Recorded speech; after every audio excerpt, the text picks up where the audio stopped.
advantage. Yeah, I don't like this. Churnwalker needs to be banned because they have every time the team that had Churnwalker has won the game. So why is Ace giving Tribe Churnwalker again when Tribe won with Churnwalker? That being said, while I agree with you, I think it's too high of a priority. Ace Gaming did give it over to Impunity yesterday, and they beat Impunity with them having the Churnwalker. So they do have plans that they can run versus this pick, and starting with the Black Feather, that could be a dive comp. Also, the fact that you can see the bans coming out from Ace very clearly targeting T-Tigers. They are afraid of the jungle presence of Tribe's jungler. Yeah, I mean, well, so much of what Ace does when they get themselves an advantage is that very early game. So it makes sense that they are worried about that early game pressure from T-Tigers and taking away those two junglers. Now, where do they want to go with this next pick? Because obviously into the Churnwalker, they want something that can dive. Yeah, Arden would be the most ideal thing if you're trying to dive. The other option is Lyra. Ace Gaming, unless they're going to want to prioritize the Vox or the Sky to deny it away from the Enzio, most likely will prioritize one of these two picks. The Adagio instead. Yeah, they're denying the dive competition. And plus, Adagio's range is really good in case they want to play the Weapon Sky. Adagio can trade back with the Sky because of his range. And then Blackfeather CP can also poke down the Sky as well. There's also the fact that while Adagio doesn't dive very well himself, he still helps dive compositions very effectively because when a Blackfeather dives in, you put the Gift of Fire on him, all of a sudden it's on all of your opponents, and you can start spreading out that damage massively with the Agent of Wrath buff as well. Yeah, and I think we mentioned before is with Ace Gaming's draft right here, the Blackfeather, the Adagio, this is a very, very flexible draft. They can go with it multiple directions. They can put the Blackfeather in lane. They can put him in the jungle. They can put the Adagio in lane. They can put him in the captain role. So very flexible and leaves Tribe wondering. I like this draft from Ace because you can't really pick Vox because Adagio and Blackfeather are so good at getting onto him, especially the CP Blackfeather. So Vox is a risky pick, but they may go with the Vox and pick like another hero like a Baptiste or a Reza that can just dive onto the Adagio and delete him, and that's really their win condition with the Churnwalker here. But do you think they go for a Sky to try and counter out the dive counts? We've seen it obviously work really well against Rona, but can it just work into just general dive compositions? And with Zio's skill on it, I think it could be a possibility. Tribe are taking so long to decide on this pick. Only 10 seconds left. They're going to go with the Ozo, something that Cloud9 played multiple times in this competition. This crowd. They love this pick. And then the Kestrel to deny it from Ace. This is an incredible draft. Yeah, I like the Ozo pick with the Churnwalker. Works really well. It's just so much pressure early on in mid-game. You have so much damage, especially once the Aftershock is picked up by the Ozo. And then later on in the game, you have a lot of AoE damage that is also amplified and shared because of Churnwalker's passive. Yeah, I wonder now, is Ace going to take Arden or Grace here? Because Grace looks actually pretty solid for the Blackfeather to dive, get onto that Kestrel, get the heal, get the Divine Intervention, the Echo Divine Intervention, and then Blackfeather will be just impossible to kill at that point. And you saw T-Tiger's Blackfeather do so well against Creation's Weapon Kestrel in the last game. I do like Arden a lot better than Grace right here, just because if you pick him up, you're able to provide the Vanguards to either Adagio and Blackfeather, and later on with the Echo, you have multiple gauntlets that you can throw, and at that point, Ozo, his dive strategy is a lot harder to execute because he will need multiple reflexes. Oh, it's a Vox! It's going to be the Adagio captain instead, and Vox heading up into the lane. We've already seen how strong Creation is when he gets that Vox under his play. Yeah, this is going to be an absolute barn burner of a match. Both of these compositions are going to be looking to be so aggressive in team fights.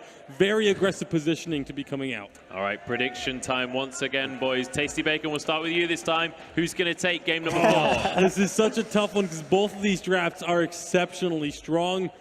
I liked what we saw from Cloud9 on the Ozo. We haven't seen Tribe pull it out yet, but if they play it anywhere near the same level, they are going to get the win. All right, one for Tribe. Suijay, you're next. It's going to be Tribe. Max Green's Churnwalker. And plus, I love the Finals Day. The meta keeps changing. Look at these amazing drafts. Just changing it up every time. Just because Churnwalker is now again onto, or Max Green has it again, so I'm going to go with Tribe here again. All right, the win from Ace did not instill my analysts with confidence. They're all going for Tribe, but it's time to pass it back up to our casters, Jaws, Excoundrel, and Dowsy, to take away game number 4. An all-Tribe desk yet again. Are Ace going to prove them wrong? That's the question. But one pick that has really just flourished at Worlds is that Churnwalker. Max Green's on it again. I mean, we've seen Churnwalker become the flavor of this series, but realistically, he's just the flavor of the tournament. It's a hero that provides these captains a carry threat. When we look at the damage charts after every single game, the Churnwalker is legitimately up there with similar damage to the junglers. When you have basically a third damage source, it's unreal. Absolutely. Here we go. Game number 4 underway. Still Tribe only 1 game away from match point in the series. Ace managed to get such a gigantic Herculean lead so early on, but this time around, Creation hasn't got his famous Kestrel. Dienzio has decided to pick it up in lane. And that is really interesting, because Dienzio, during the regular season of the VGA in North America, proved he's quite a good Kestrel as well. He's definitely got a few tricks up his sleeve, and they can look to take that Kestrel level 1, level 2, and be super aggressive. And it's probably why Ace is starting mid to stay away from that aggression and rotate into their jungle. Does look exactly like that. Youngju basically keeping Max Green low on HP here. Max Green will not be able to facilitate any aggression from his teammates. Something perhaps an Ozo would like to be using at level 2. I'm not sure how I feel about Captain Adagio, though. It's definitely down there in terms of priority for me as a captain. It really falls off as you go into the late game. Your heal utility is very single target focused. You don't quite have the depth of a Lyra, for instance. And to be honest, Versa Judgment's really easy to block. You can't use it sneakily. You can't really use it surprising anyone. It's just a very obvious ability. Another issue, I think that perhaps will plague Ace Gaming as this game goes on, is the lack of CC coming out of the rest of the allies from Ace Gaming. Ozo is going to have free reign to do whatever the hell he wants to, and Tasser is going to be on it. So much trouble, 3-ring circus. There's the Acrobout. Had to pop that flask as well pretty early, is forced to use those boots as well. Or in fact, doesn't even have boots. He just got the speed up. But Tribe already on the early aggression. This is what they needed to do in game number 3. Game number 4, they're facilitating that. T-Tiger's actually taken the Elder Treant, but Tasser says not today. On point secures their front buff. A Kestrel and an Ozo, that is such good early aggression. Ozo, according to physics, one of the Cloud9 analysts, she thinks Ozo's the best jungler in the game right now, and I'm really looking forward to seeing T-Tigers pilot this, because not many people have picked it up, Cloud9 being really one of the only teams to make it work properly. If my memory serves me correctly, it was that Ozo coming out from Cloud9 that bested Tribe in their semi-finals yesterday. The only game that Tribe lost to Cloud9 was that. So potentially T-Tigers has come to the light. Luminous has been preaching it. Come to the circus, you mean? Creation does have the ability to scale into something like a Poison Shiv. It's a very obvious first item choice for the Vox. And Poison Shiv is necessary to shut down Ozo, simply because of his heroic perk. He can heal so much, and you combine that with the Aftershock, the small amount of healing that you get from that. Ozo has got a very good amount of inbuilt sustain in his kit, so this is going to be a really crucial pickup here for Creation. Already, T-Tigers and Max Green moving towards that Elder Treant yet again. Tasser looking to get this steal with the on point. There's the Acrobout. Tasser actually gets pulled straight in, and Dienzio, of all people, actually... Oh no, it was T-Tigers in the end with the last basic attack. I thought he did steal with a Glimmer Shot. Creation paying him a due in the lane, however. And once again, we were seeing the minion candy being used from Tribe and Ace. It's just been so popularized earlier on in the tournament. And right now, they're using it to counter pressure. Creation popping the minion candy on his minions, making sure they push into the turret. Yeah, and as soon as they're under turret, those minions are going to be pushed straight out. Dienzio struggling against this Adagio. In the early game, has a lot of damage potential. We know Ace love to hyper carry a Vox. Well, Adagio can help with that, but it doesn't really do much against this Ozo. Oh, there's the Acrobounce. But like you mentioned before, actually, the lack of CC won't be able to lock him up, but they should be able to force him away. Dienzio was very low, so couldn't actually interfere with that fight whatsoever. What an Adagio does do, however, and it's something that we really should stress, because obviously Adagio is a bit of an out-there captain pick for Worlds right now, is that he has a good early lane pressure. He can use it on minions to try and put pressure onto the Kestrel specifically. You can then land some pretty hard-hitting basic attacks onto her. It really feels like Youngju has taken this to try and shut down Dienzio and push that lane back against what is going to be a very good siege composition, just because it includes the Kestrel. That's all well and good, but Dienzio has a massive CS lead in the lane currently against Creation. 10 CS in a lane where it looks like he's constantly being bullied here. You need to be able to bully Dienzio like we saw in Game 3. If you want to put Tribe on a back point, bully Dienzio, bully T-Tigers, it's one or the same. Yeah, absolutely. And Dienzio picks up his first item spike here of that Sorrow Blade. Got a minion candy in as well. Really been an item that has seen more and more play over the course of the last few months in pro play. Wave control, the limited amount that you can do in 3v3, it's kind of facilitated by that minion candy. Double aftershock finish means a fight is underway. Tassa used that Rose defensive. There's the one-shot, one kill, setting him very low. First blood goes over to the Ozo. T-Tigers using that bangarang, but Creation did block it with the reflex block. Yeah, I love the reflex block early coming out of Creation, but Youngju out of possession completely. Tassa going far too deep towards the shop there. Almost face-checked the bush on purpose. It was so unnecessary. Look at this, the siege is now going to open up.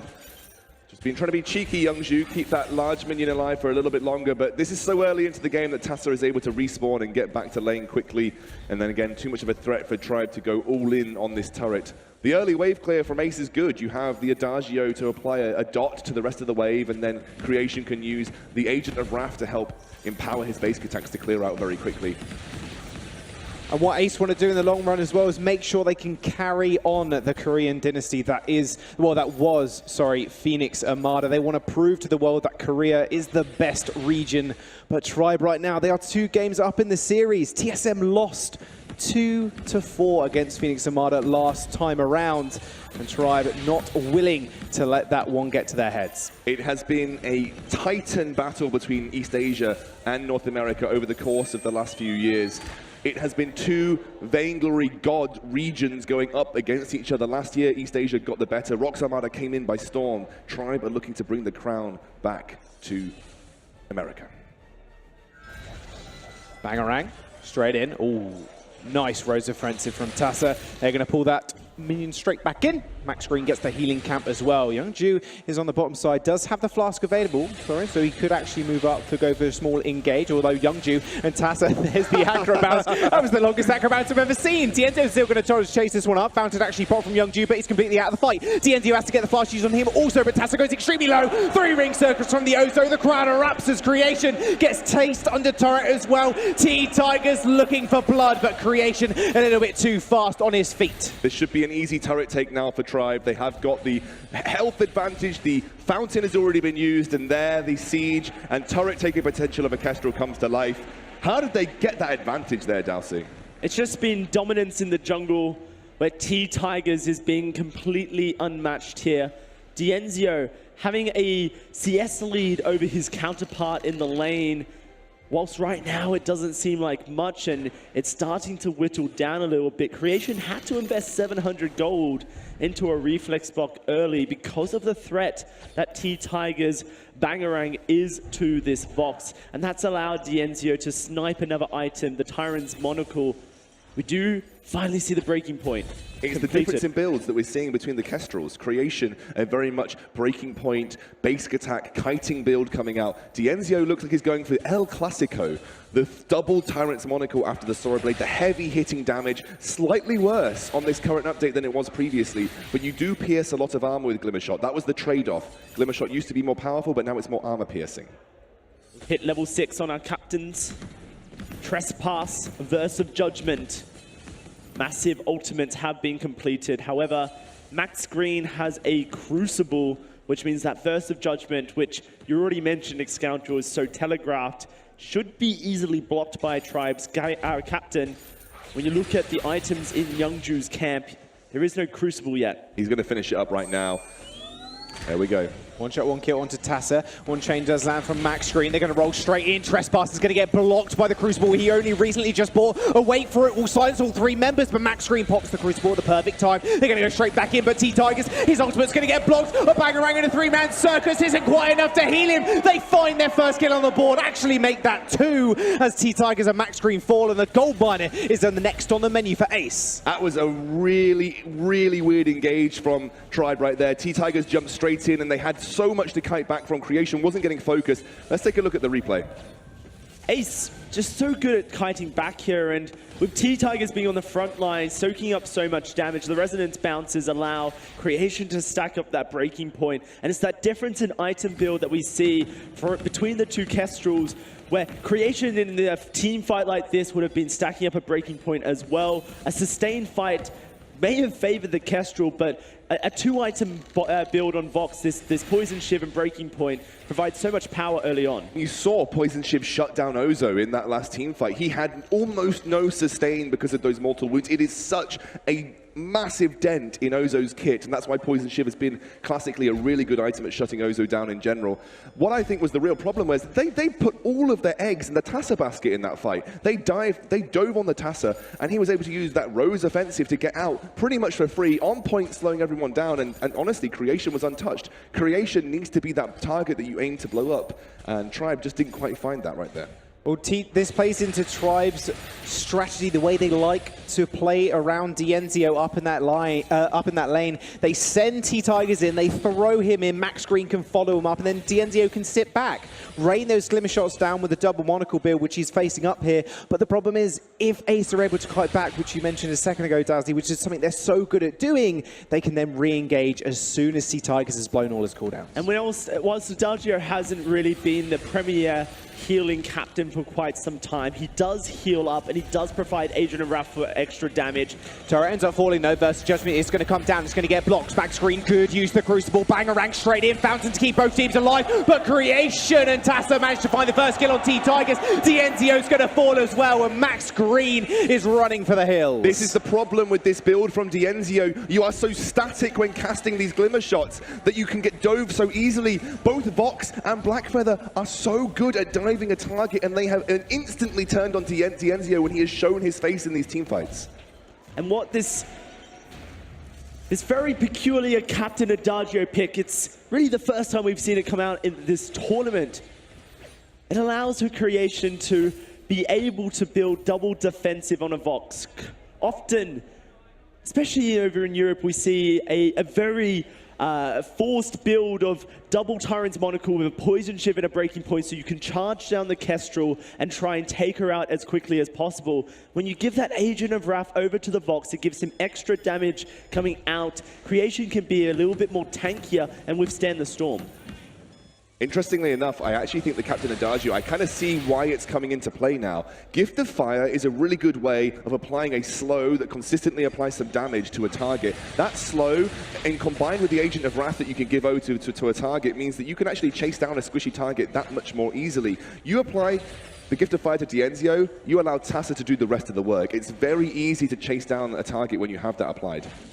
Well, Ace want to move into this gold miner. They picked up a couple of infusions here as well. If they can get Creation rolling on these breaking points, they might just be able to turn the fight fairly easily. There's the War Treads in, they're going to pop it, but it's going to get taken by Dienzio. Versus Judgment comes down, but they've already killed the Ozo. T-Tigers was the target, and they managed to execute him. And Max Green, wrong place, wrong time, wrong side of the map, and Tassa will take a double kill. And I want to talk about how young the Tribe Gaming roster is. They're a team of such star power. Max Green and Dienzio have shown time and time again they can be relied upon to be the flashy, dominant play.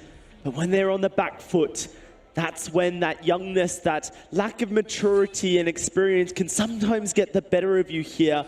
Ace, they're so sure of themselves, and they understand that a game is just a game in a best of 7. It is just that one piece of a massive journey towards winning a world championship. But Tribe, they have not been here yet. That damage is disgusting. Tassa just dives straight in, but actually gets stunned up by the active camo stun there. One shot, one kill. Youngju just walks into it, no worries. Tassa was ready to bloody block that for you as well. Creation, he's going to have to be fairly careful as Max Green was fishing for a hook, but no catch of the day just yet. Yeah, T-Tiger's now in a position where you haven't snowballed the jungle as hard as you would have wanted to as an Ozo, and Ozo definitely starts to fall off as the game goes on. He doesn't have the same impact that a CP Blackfeather would have in these team fights. Blackfeather's always got the backup of a high damage on point and a percentage health-based execute. Ozo, unfortunately, not quite in that league. He needs to snowball things. Take a look over here. Dienzio sold up the critical strike and head towards a Bonesaw. Yeah, and he even prioritized early shielding as well. Just sat on that lucky shot for so long and said, actually, Tassa is doing the majority of damage to me. He's getting on top of me when I'm stationary, firing those glimmer shots, even firing the one-shot, one-kill some of the time. Tassa has got full armor as well now. Tassa in a lot of trouble, in fact. Beautiful stun. There's the Bangarang straight in. Tassa's extremely mobile still, is still surviving. Fountain from Youngju to keep him alive. They blew so many cooldowns as well just to try and get the pick, but Blackfella way too mobile for them to actually do anything. Yeah, it was Tribe desperately trying to execute, but they can't get anything from it, Dowsey. This Kestrel can't run towards the box because as soon as she puts herself in the auto-attack range of Creation, that's when Creation's going to be able to withstand the damage. He has that metal jacket. Kraken has just spawned, though. It's very risky for Tribe to go for this. There is a Churnwalker ult coming back up. Perhaps they can make it work if they initiate a fight. Yeah, no Bangarang, though, however. Max Green popping that flask with a little bit of HP regeneration. Youngju's going to go in. Versus Judgment doesn't quite channel and get it, but they do manage to take it anyway. T-Tiger secures it. Creation marching forward, stacking up that breaking point. Already on 10 stacks. He's looking for it. He needs to be able to find something beautiful. Stun onto him, but Tassa's all alone in the back line. Dientio and T-Tigers dispatch him. There's the ultimate from the Ozo onto Creation. Now he's all alone. Youngju can't do much of anything, and T-Tiger secures another kill. Split too wide there. Tassa felt like he could take down Dienzio, but Acro Bounce allows Ozo to jump from place of it. Very far range. It's a huge range on that Acro Bounce. Unbelievable, Dowsey. I think the point that you're really getting to is that they were trying to go for the 1v1. He thought as a CP Blackfeather he'd take out that Kestrel, but the stealthing from Dienzio baited him in. Not only that, Max Green's now got the journey boots here. He's looking to get into the range of someone so he can whip his way over to the other side of a team fight if necessary. Ace, they cannot afford to split like that. Their power is when Tassa and Creation are focusing the same target. Due to the fact that Blackfeather applies that feint of heart, the heart from stacks to execute a target, Creation can help with whittling away that health, and with the on-points to burst down, they can really take down Dienzio, who's been the threat this entire game. Very clever adaptation for that Bonesaw from Dienzio, I have to say. We've got a pause coming out. Got to make sure these players are ready. Looks like Ace might have a problem here. Again, pauses are there for a reason. Need to make sure that this is such an important tournament, such an important game in this tournament. It is the World Finals. If there is a problem, we need to get it sorted. We've seen Tribe twice in a row here draft if we don't get out of the early game strong enough, we might fall behind, and it might be the detriment to the rest of our composition. This Ozo, like you were mentioning before, if he does get to the late game, he's not going to do much of anything, and Tassa is only going to get stronger, and same with Creation on that Vox. And right now, it's a very even game. They only managed to secure one turret as well with that Kraken.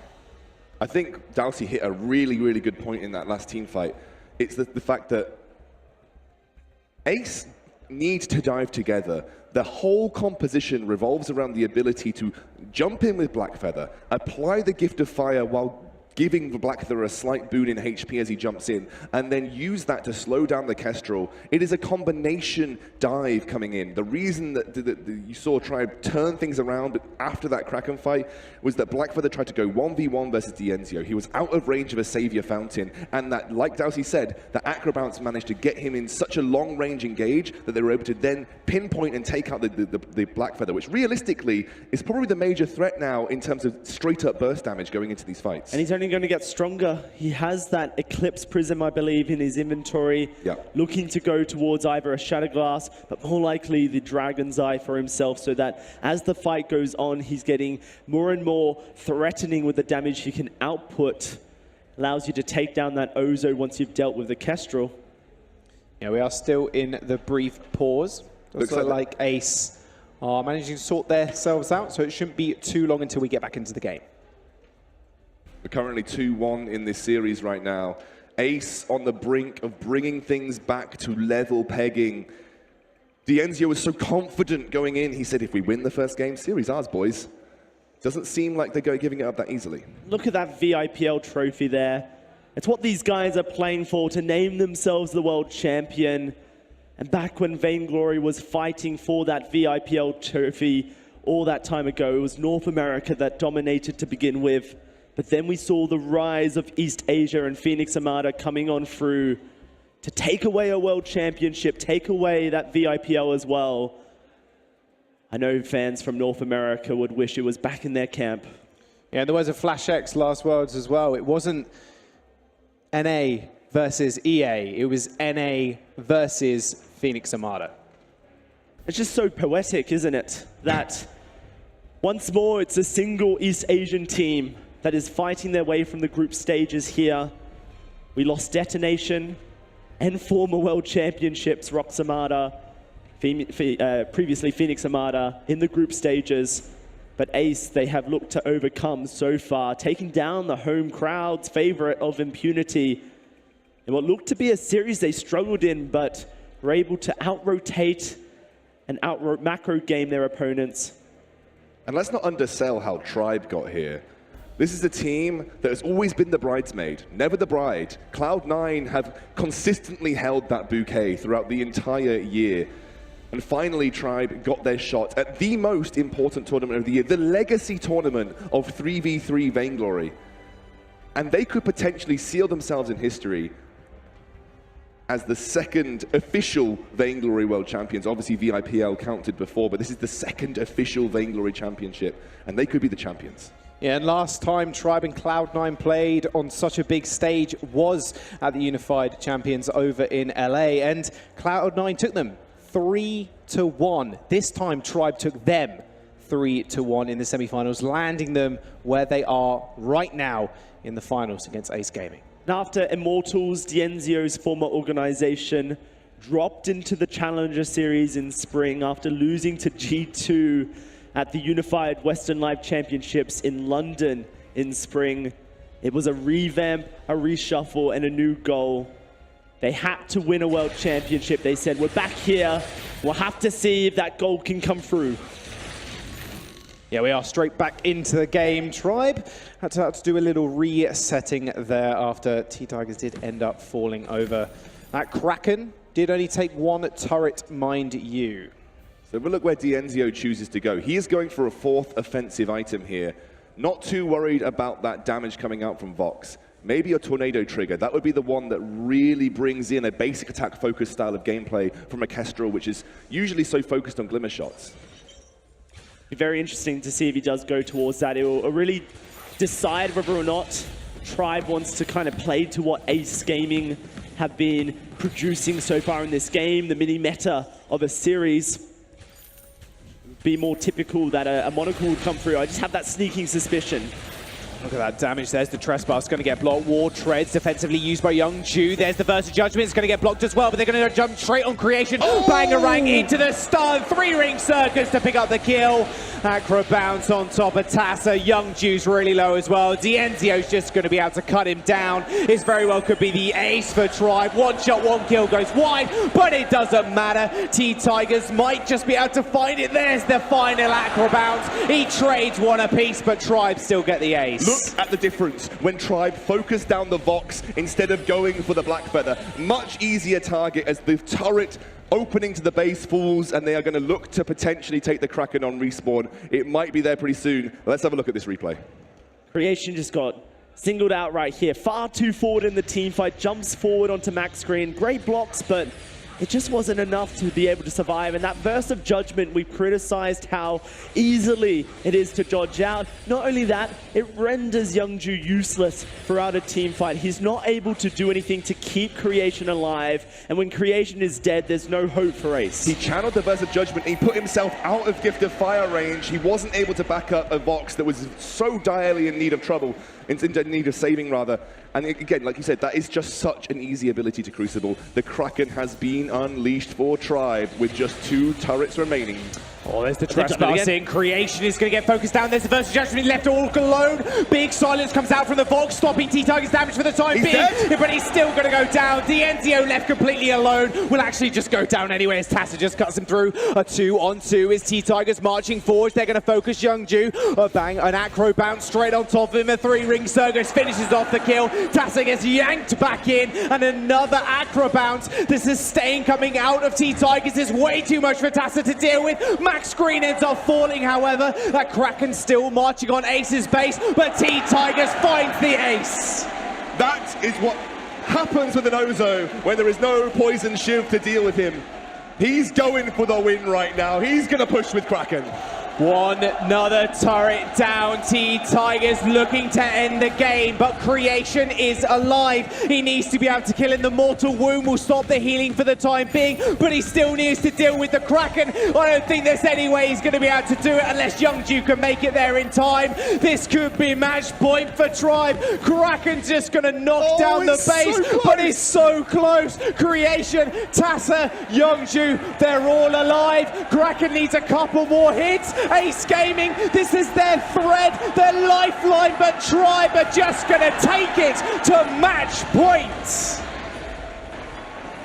That is a hard break for Ace Gaming.